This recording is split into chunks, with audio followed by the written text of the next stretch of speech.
हमारी साइकिल है फर्राटेदार, लेकर जाती हमको गांव के उस पार।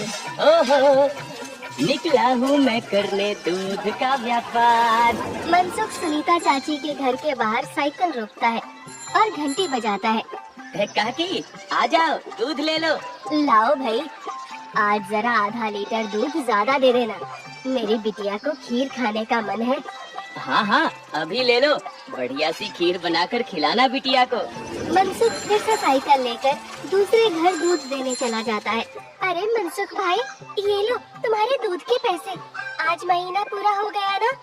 हाँ दीदी, लाओ दो, आपका हिसाब एकदम साफ रहता है, आप एकदम समय पर पैसे दे देती हो। अरे मनसुख भैया, तुम गांव में सबसे सस्ता दूध देते हो और रोज समय पर भी आते हो, तो फिर हमारा तो फर्ज बनता है ना कि तुम्हें समय से तुम्हारे पैसे दें। अरे आपका धन्यवाद दीदी। अच्छा, मैं चलता हूँ। हाँ, इस दूध वाले की ज्यादा तारीफ नहीं कर रही थी तुम? अरे तो और क्या, सच ही तो कह रही थी, मैंने कुछ गलत कहा क्या? अरे मनसुख इतना ईमानदार है बेचारा। पहले हम शहर से पैकेट वाला दूध मंगाते थे, वो कितना महंगा पड़ता है, और उसे लेने के लिए आपको इतनी दूर दुकान तक जाना पड़ता था। बेचारा मनसुख तो घर तक दूध दे जाता है और पैसे भी शहर वाले दूध से कम लेता है। और तो और। अरे बस बस भाग्यवान, और ना बताओ, मैं समझ गया कि मनसुख बहुत बेचारा और ईमानदार है। अब मुझे माफ करो और जरा एक कप चाय पिला दो। हाँ हाँ, अभी लाती हूँ। उधर मनसुख अपना सारा काम खत्म करके घर पहुँच जाता है। अरे आप आ गए, आज देरी हो गई। अरे पूछो मत, साइकिल का टायर रास्ते में पंचर हो गया था, उसे ठीक कराने में बहुत देर लग गई। ओहो, तो आप एक मोटर गाड़ी क्यों नहीं खरीद लेते? इस साइकिल पर काहे चलते हैं जब ये इतनी खटारा है तो? ताकि मैं भोला, सीधा और गरीब लग सकूं। क्या क्या मतलब? अरे अगर मैं मोटर गाड़ी से चलने लगा तो गांव वाले सोचेंगे नहीं कि इस गरीब दूध वाले के पास इतना पैसा आखिर आया कहाँ से? हाँ? कहाँ से क्या? दूध बेचकर? और कैसे? मनसुख उठकर खड़ा होता है और सीधा अपने तबेले में जाता है, जहाँ मीना ने जानवरों का ताज़ा दूध निकाल कर रखा था। लेकिन सबको पता है कि सिर्फ दूध बेचकर कोई मोटर गाड़ी खरीदने के लायक नहीं हो जाता है। मनसुख ताज़ा दूध निकाल कर उसमें अरारोट मिलाने लगता है।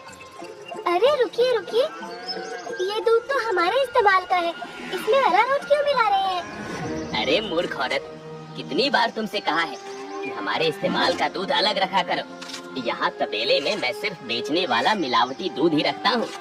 जी जी, माफ करिएगा, अभी हटा देती हूँ। गाँव वालों की सोच के विपरीत मनसुख राम तो एक बहुत ही लालची और चालाक दूध वाला था। मीना दूध हटाकर ले जाती है और मनसुख हंसता हुआ खुद से कहता है, गांव वालों की नजर में मैं एक बेचारा गरीब दूध वाला हूँ, तो वही रहने दो। मेरा असली चेहरा कभी किसी के सामने नहीं आ पाएगा। और मैं ऐसे ही मिलावटी दूध बेच बेच कर बहुत सारा धन जमा करता रहूंगा। मनसुख की धोखेबाजी की गाड़ी ऐसे ही मजे से चल रही थी। एक दिन उस गाड़ी में सवार होने के लिए कुछ और यात्री भी आ गए। एक दिन मनसुख साइकिल से दूध बेचकर वापस घर जा रहा था और फिर से उसकी साइकिल पंचर हो गई। अरे ये खटारा तो नाक में दम कर रखी है, फिर से इसको बनवाना पड़ेगा। मनसुख छोटू पंचर वाले की दुकान पर जाता है। अरे भैया, फिर से आ गए आप? अरे अब तो आप एक नई साइकिल ले ही लो, आपकी साइकिल का पंचर बनाते बनाते हम थक गए भाई। अरे कहाँ छोटू भाई, घर में दाना पानी चल जाए वही बहुत है, अब कहाँ नई साइकिल खरीदेंगे हम जैसे गरीब। छोटू साइकिल ठीक करने लगता है और मनसुख वहीं खड़ा रहता है। बगल में एक भजिया वाले की दुकान थी। अरे भैया, इसे ठीक करने में 15-20 मिनट लगेगा, आप कब तक खड़े रहेंगे? जाइए, सामने जाकर भजिए वाले की दुकान पर बैठ जाइए ना। अच्छा ठीक है, जब काम हो जाए तो मुझे बुला लेना। मनसुख भजिया वाले के पास जाकर कहता है, लाओ भैया, जरा एक प्लेट भजिया खिलाओ। हाँ भैया, अभी लो। मनसुख के ठीक सामने दो आदमी बैठे हुए थे। दोनों कुछ विचित्र से दिख रहे थे, जैसे वसूली करने वाले गुंडे हों। मनसुख जरा संभल कर बैठ जाता है। अचानक से उनमें से एक आदमी को जोर से खांसी आने लगती है। अरे कैसी भजिया बनाई है तूने? नालायक, अरे अरे क्या हुआ भैया जी? अरे जल्दी पानी लाओ। अरे भैया पानी तो खत्म हो गया है, मैं अभी कुएं से लेकर आता हूँ। तो क्या खो, तब तक मैं खांसता ही रहूंगा। मनसुख जल्दी से उठकर अपनी साइकिल में लगे कैन से थोड़ा दूध लेकर आता है। लो भैया, इससे तुम्हें राहत मिलेगी। वो आदमी जल्दी से दूध पी लेता है और उसकी खांसी रुक जाती है। अब जाकर आराम मिला, तुम्हारा धन्यवाद। कोई बात नहीं भैया, इंसान ही इंसान के काम आता है ना। ये लो भैया आपकी भजिए। अच्छा मैं अभी पानी भर के लाता हूँ, कहीं किसी और को जरूरत पड़ी तो पहले से रहना चाहिए ना। जब भजिया वाला चला जाता है तो मनसुख को अकेला पाकर वो गुंडे जैसा दिखने वाला आदमी मनसुख से कहता है, काफी शुद्ध दूध बेचते हो। क्या क्या मिलाया था दूध में? ये सुनकर मनसुख सकपका जाता है और भजिया उसके हाथ से गिर जाती है। क्या क्या मतलब है आपका भैया? मतलब ये कि ये दूध तो बहुत मिलावटी था, चक्कर ही पता चल गया। आज तक गांव में कोई भी मनसुख के मिलावटी दूध का स्वाद नहीं समझ पाया था और इस नए आदमी ने एक घूंट पीकर ही समझ लिया। मनसुख बहुत घबरा जाता है। देखो भैया, इस बारे में किसी को कुछ मत बताना। चाहो तो मुझसे कुछ पैसे ले लो, मेरे सालों का बना बनाया धंधा है, इसे चौपट मत करना। अरे हम तुम्हारा धंधा चौपट करने नहीं आए हैं, बल्कि हम तो तुम्हारे धंधे में 4 चांद लगवा देंगे। क्या मतलब है तुम्हारा? देखो भाई, मिलावट तो तुम कर ही रहे हो, तो हम तुम्हें मिलावट से कुछ अलग करने को नहीं कहते। तुम बस अपने दूध में ये मिला देना। वो गुंडा मनसुख के हाथ में एक पाउडर की पुड़िया थमाता है। ये क्या चीज है भाई? नहीं नहीं, ये नशे वशे का व्यापार नहीं करता मैं, ये सब तुम अपने ही पास रखो। अच्छा, मतलब सिर्फ दूध में अरारोट मिलाने का व्यापार ही करते हो? चलो ठीक है, कोई बात नहीं। हमने सोचा था तुम भी 4 पैसे ज्यादा कमा लो, मगर ये तो अपना अपना भाग्य है। क्या? अरे मैं तो मजाक कर रहा था। मैं तैयार हूँ भाई। अब सामने से आती लक्ष्मी को भला कौन मना कर सकता है। लाओ लाओ पुड़िया, इधर लाओ। ये हुई ना बात। तो फिर ये लो, इस एक पैकेट को एक बड़े दूध के केन में मिलाना, इससे कम या ज्यादा में नहीं, तभी स्वाद में किसी को अंतर नहीं पता चलेगा। और हाँ, इसे मिलाने के बाद तुम्हारे दूध की डिमांड गांव में 4 गुना हो जाएगी। लोगों को ये बहुत अच्छा लगने लगेगा और चाह कर भी बिना इसे कोई पिए रह ही नहीं पाएगा। एक पुड़िया का 1000 रुपए हुआ। अरे अब ये तो बहुत ज्यादा है भैया। अच्छा, ज्यादा लग रहा है? अब चलो कोई बात नहीं, मत खरीदो। अब ये भजिया वाला आएगा ना तो इसे ही बेच देंगे, ये तो खुशी खुशी 1000 रुपए में खरीद लेगा। अरे अरे नहीं, रुको रुको, मैं देता हूँ ना पैसे। ये लो। शाबाश, चलो अगले हफ्ते मिलते हैं। मनसुख की साइकिल ठीक हो गई थी और वो पुड़िया लेकर वापस घर जाता है। जब मनसुख दूध में पुड़िया मिला रहा था, तभी वहाँ पर मीना आ जाती है। अरे ये आप क्या कर रहे हैं जी? ये है जल्दी से अमीर होने का शॉर्टकट। बहुत हुआ अरारोट मिलाना, अब देखो कितनी जल्दी हम अमीर होते हैं। अरे वाह, आप तो बहुत समझदार आदमी हैं। कितना अच्छा हुआ जो मेरी माँ ने आपसे मेरी शादी करवाई। अच्छा, काश मैं भी ऐसा ही कह सकता भाग्यवान। जी क्या? मैं समझी नहीं। नहीं नहीं, कुछ नहीं। अच्छा ठीक है, मैं खाना बना रही हूँ, आप जल्दी से हाथ मुँह धोकर आ जाइए। 1 हफ्ता बीत गया और मनसुख की दूध की डिमांड वाकई में बढ़ गई थी। उसे अच्छा खासा मुनाफा होने लगा था और उसका लालच भी अब 2 गुना हो गया था। मुझे कम से कम 10 पुड़िया दे दो, लेकिन हमेशा संभल कर इसका इस्तेमाल करना। कुछ भी हो जाए, हमने जितना बोला है उससे ज्यादा पाउडर मत मिलाना दूध में, वरना लेने को देने पड़ सकते हैं। हाँ हाँ, मैं ध्यान रखूंगा। मनसुख रोज की तरह सुनीता काकी के घर में दूध देने जाता है और आवाज लगाता है, काकी आ जाओ, दूध ले लो। मनसुख के आवाज लगाने पर अंदर से सुनीता काकी की जगह एक जवान लड़का आता है। लाओ भैया, दूध मुझे दे दो। अरे आप कौन है? आपको पहले तो कभी गांव में नहीं देखा। अरे मनसुख, ये मेरा भतीजा है, अपने पिताजी के साथ यहाँ कुछ दिनों के लिए छुट्टी पर आया है। अच्छा, छुट्टी पर? शहर में क्या नौकरी करते हो भैया?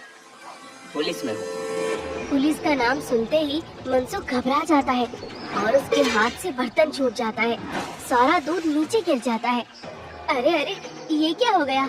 ये दूध कैसे गिर गया? वो गलती से हाथ से बर्तन फिसल गया था काकी। कोई बात नहीं, दूसरा दूध दे दो। अरे नहीं, आज तो दूध खत्म हो गया है काकी।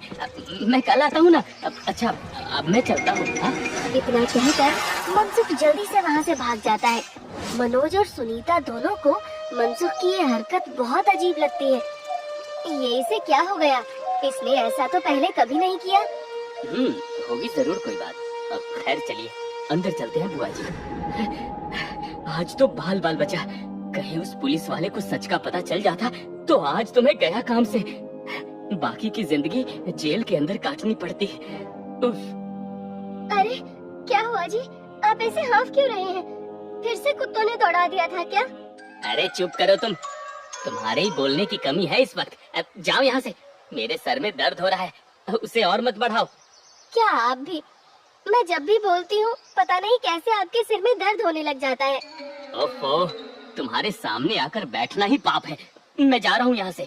मनसुख गुस्से में घर से बाहर जाने लगता है और तभी वो देखता है कि सामने से मनोज चला आ रहा है। अरे दादा रे, ये वापस यहाँ क्यों आ रहा है? मनसुख जल्दी से वापस घर के अंदर भाग जाता है। देखा, नहीं रह पाए ना मेरे बिना। हाँ। अरे चुप करो तुम, जब देखो तब बकवास। क्या मैं अंदर आ सकता हूँ? जी, आप यहाँ आइए आइए। हाँ, वो दूध गिर गया था ना, तो बुआ जी ने कहा कि आपके घर आकर दूध ले जाऊं। बड़ा विश्वास है उन्हें आप पर। मैंने कहा कि पास की किसी दुकान से जाकर दूध ले आऊं, लेकिन उन्होंने कहा कि मनसुख भाई के वहां से ही दूध लेकर आओ। अरे ऐसी बात है क्या? ये तो काकी का बड़प्पन है, वरना मैं तो बस मामूली सा दूध वाला हूँ। अच्छा, ऐसा लगता तो नहीं है। गांव में तो आपके बहुत चर्चे हैं। मैंने तो आज तक किसी आम दूध वाले का इतना नाम नहीं देखा है। मनसुख थोड़ा घबराता है और फिर मीना से कहता है, इन्हें चाय वाय पिलाओ, मैं इनके लिए दूध लेकर आता हूँ। ये शहर से आए हैं, बहुत बड़े पुलिस वाले हैं। अरे वाह, आप बैठिए, मैं अभी आपके लिए चाय लेकर आती हूँ। मनसुख तबेले में जाकर शुद्ध दूध निकालता है। अरे अब मैं क्या करूँ? इसे मिलावटी दूध कैसे दूँ? और अगर एकदम शुद्ध दूध दिया तो फिर सुनीता काकी को स्वाद अलग लगेगा। ये तो मैं अच्छा फंस गया हूँ। मनसुख सोच विचार में डूबा था और उधर मीना चाय बनाकर ले आती है। लीजिए, गर्मा गर्म चाय और पनीर के पकौड़े खाइए। मनसुख तबेले से बाहर आकर बहाना बनाता है। अरे आज इतनी गर्मी है ना, अब जो भी बचा हुआ दूध था वो तो फट गया। माफ करना, आप इतनी दूर आए और दूध ही नहीं बचा। अरे चलिए, कोई बात नहीं। आज हमारे नसीब में आपके यहाँ का दूध नहीं लिखा है, तो कोई बात नहीं। वैसे भाभी जी ने बहुत कमाल की चाय और पकौड़े बनाए हैं। एकदम शुद्ध दूध और पनीर का स्वाद था। अब मैं चलता हूँ। मनोज इतना कहकर चला जाता है। पीछे से मनसुख चिढ़ते हुए मीना से कहता है, अरे क्या जरूरत थी पकौड़े बनाने की? अरे केवल चाय देती ना, उससे ज्यादा स्वाद नहीं देना था। छी छी, कैसे बातें करते हो? मेहमान तो भगवान होता है ना। ओफो, तुमसे बहस करना ही बेकार है। गुस्से में मनसुख चला जाता है। मनोज के डर से कुछ दिनों तक मनसुख किसी को भी दूध देने नहीं जाता और बीमारी का बहाना लगा देता है।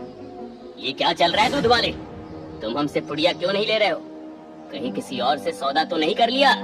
अरे नहीं, गांव में एक पुलिस वाला आकर ठहरा है। उसके रहते मैं मिलावटी दूध नहीं बेच सकता। कुछ दिन इंतजार करना पड़ेगा। क्या? अच्छा ठीक है, तब तो हमें मिलाना भी नहीं चाहिए। इसी तरह मनसुख और गुंडों का काम कुछ दिन तक ठप रहता है। एक दिन अचानक से मनसुख देखता है कि मनोज सवेरे ही बैग लेकर स्टेशन की तरफ जा रहा था। अरे आप वापस जा रहे हैं? हाँ भाई, मेरी आज शहर की वापसी की ट्रेन है। अगली बार आऊंगा तो अपनी तबीयत बढ़िया रखना, तब तुम्हारे घर का शुद्ध दूध और पनीर जरूर खाऊंगा। इतना कहकर मनोज चला गया और मनसुख खुशी से तबेले में गया। चलो बला टली, अब फिर से काम पर लगता हूँ। मीना पहले से ही खड़ी दूध में पुड़िया वाला पाउडर मिला रही थी। अरे ये क्या चल रहा है? वो मैंने सोचा आप बहुत दिनों से काम पर नहीं गए हैं, तो आज आपसे कहूँगी काम पर जाने को। और ये पाउडर यहीं रखा था, तो मैंने सोचा मैं ही मिला दूं। मनसुख ने देखा कि मीना के हाथ में एक पुड़िया थी। अरे तुम अपने काम से काम रखा करो, ज्यादा मेरे काम में अपनी नाक मत घुसाया करो, हटो अब। मनसुख दूध की कैन लेकर चला जाता है। मीना चिढ़ते हुए जमीन पे पड़ी 4 और पुड़िया उठाते हुए खुद से कहती है, जब देखो तब चिल्लाते रहते हैं। इनका काम आसान करने पर भी चिल्लाते हैं। 5 पुड़िया दूध में डाल दी तो इन्हें तो आसानी हुई ना, कभी समझते ही नहीं। मनसुख दूध सारे गांव में बांटकर घर आ गया। इतने दिनों बाद आज काम किया, मैं तो बड़ा थक गया। जैसे ही मनसुख सुस्ताने बैठा, उसके कॉलर पर मनोज ने हाथ रखा। मनोज को देखकर मनसुख के होश ही उड़ गए। तुम यहाँ? अरे दूध वाले, नशे का तो ठीक है, मगर इतना नशा कौन मिलाता है दूध में कि पहली घूंट में ही आदमी का सर चकरा जाए? क्या ये क्या बकवास है? मैं नहीं जानता ये सब तुम क्या कह रहे हो। अब और तुम्हारी तो ट्रेन थी ना? जी हाँ, मगर मेरी ट्रेन कैंसिल हो गई है और आपकी ट्रेन का समय हो गया है। चलिए, अब आपकी ट्रेन सीधा हवालात में जाकर रुकेगी और रास्ते में आपके साथियों को भी सवार कर लेंगे। मतलब मैं जैसे ही घर वापस गया, बुआ जी ने मुझे 1 गिलास दूध दिया। दूध पीते ही पता चला कि उसमें कितना नशा था और मेरे जाते ही तुम्हारी तबीयत एकदम ठीक हो गई। बस मैं समझ गया कि क्या हेरा फेरी कर रहे हो तुम। नहीं, कोई हेरा फेरी नहीं है, मैंने कुछ नहीं किया। जरूर किसी ने मुझे फंसाया होगा। शहर से मैंने अपनी टीम बुला ली है, बाकी की तहकीकात तो वो लोग करेंगे। फिलहाल तुम चलो मेरे साथ थाने, बाकी के सवाल जवाब वहीं होंगे। मनोज घसीटकर मनसुख को थाने ले गया और पूरे गांव को लालची चालाक दूध वाले का असली चेहरा दिख गया। मनसुख के साथ साथ उसके साथी भी पकड़े गए।